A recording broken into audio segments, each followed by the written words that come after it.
So you will be screwed if you are currently doing this. And I will explain what I'm talking about in just a second. But for millions and millions of Americans, the pandemic was a very difficult time. But the two things that made the pandemic less of a financial burden was stimulus and multiple closures. Let me explain.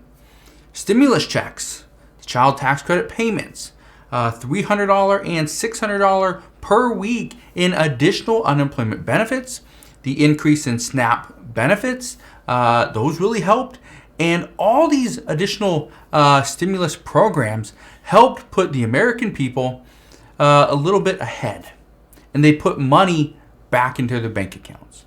Well, then you factor in that many businesses simply closed down. So there wasn't even a place for you to spend your money. So what do? You saved it. And this was the start of the problems that we are currently facing. Now, once the economy started to open back up once again, consumers began spending. They began spending a lot of their savings. Eventually, their savings ran out, and eventually it turned into creating more debt because their spending habits never changed. Well, this brings us to the end of 2021, because here's what's going on now. During the pandemic, consumers paid off roughly $83 billion in credit card debt. And in just the fourth quarter alone of 2021, so what was that, 7 months ago to 4 months ago, in that span, credit card balances rose by $52 billion in a 3-month span. Okay? Now, credit card debt is on track to soon pass the pre-pandemic levels. This is scary. But what about credit cards is going to screw the American people over? Well, here's what you need to understand. Rising interest rates are going to shock most people that have credit cards. Currently, the Federal Reserve is in their tightening, pretty much in the middle of their tightening cycle, right? And the expectation is they're going to be raising rates to at least 1.75% by the end of 2022. Currently, they've raised it 0.25%. The expectation is in a couple of weeks, they're going to raise it another 50 basis points or another 0.5%. Now, just to give you an idea of how much 0.5% of a rate hike will actually do to the U.S. economy, reports indicate that raising rates by 0.5% will increase credit card interest rates, or increase credit card interest this year alone by $3.3 billion. It's billion with a B. Now, this is only going to take us to so if it's an additional 0.25%, that's going to get us to that 0.5%.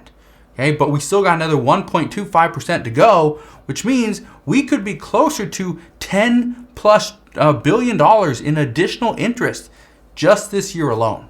That's what's scary, is that some people will not be able to afford their credit card payments if rates keep going up. Now, here's the other scary thing. The average balance on a credit card is roughly $5,525. It also has a APR, annual percentage rate, of 16.38%. However, experts do anticipate that we will see rates jump to over 18.5%, which would be a new all-time record. Now, this is scary enough, but then you factor in that many experts are predicting that we will be in a recession sometime in 2023. So here's what's happening. Let me paint this picture for you because it's not a pretty picture. We are going to see rates spike in the beginning of 2023. We could also dip into a recession in 2023. So that means expenses are going to go up, income is going to go down, businesses will stop hiring, you could potentially lose your job, or you'd see reduced benefits, right? And this is going to put a lot more pressure on you, on the American people, on the consumer, to produce more income so that you can pay off these higher bills.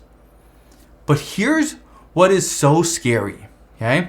And this is why I believe, and many experts believe as well, that the American people are screwed. Is that right now our savings is starting to dwindle down. And it's doing that for multiple reasons. Number one, prices are increasing. Obviously, gas prices are up, food prices are higher, rent has been elevated, right? And utilities more expensive, and a lot of this is due to supply and demand. But here's the other thing: while we're seeing prices increase and savings decrease, the other thing is the economy's fully opening back up. You can travel just about anywhere. And so what are people doing? They're taking some of their savings and they're going to spend it on going to Hawaii and going to the Bahamas and going down to Mexico and doing all these things, buying a new car, buying a new house, going on vacation, renovating their existing house, doing all these expensive things, but they really don't have the money. Now, this is where credit card debt is going to increase because, well, prices are increasing. So instead of using our money and our savings, we're now turning to credit cards. Then prices are not going to stop going up. Okay? Prices are going to keep going up. They're not going down. Okay? And if we don't have more pressure put on prices, they're going to keep going up. And this is why the Federal Reserve is expected to come in, push prices back down, right? Cause disinflation. That's their job. And according to many reports, the Federal Reserve will not hesitate to force the economy into a recession if they can't get inflation under control quickly. And when I say quickly, they need to get inflation under control before the midterm elections, which come up this year in November. If inflation is not under control, and when I say under control, I'm talking about probably 6%. There's multiple reports, but some are saying if it's not at 6 to 6.5% before the midterm elections, Democrats are going to completely lose. So the Biden administration is likely to put more pressure on the Federal Reserve and the Federal Reserve Chairman, Jerome Powell. Okay? Now, while all this stuff is happening, the American people sit here and wait because honestly, we don't know what's going to happen next. All we can do, and this is one of the reasons why I continue to put out videos like this, is I want you to prepare. Be prepared. I can tell you right now that a lot of people that were investing into the stock market, early on in the pandemic, right? They didn't know what was happening. They just started investing, and they ran their money up, and they kept dumping more money into it when we were at the peak. Well, the problem there is, they saw it come down, and now they're selling out. Okay, they were never prepared. For people that were trying to just make it through the pandemic, they didn't have an extra income.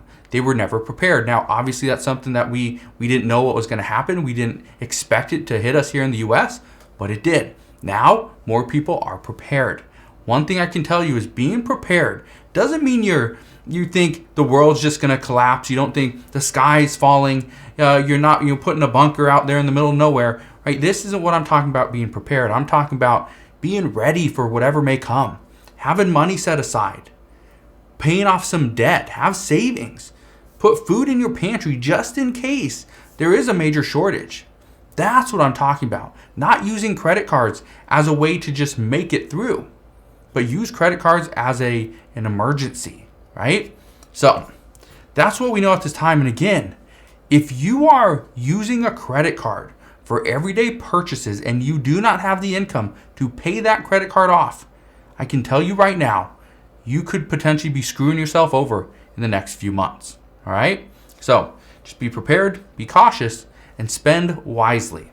All right? So just want to thank you guys for watching. Have a wonderful rest of your day. Consider subscribing, and I'll see you guys on the next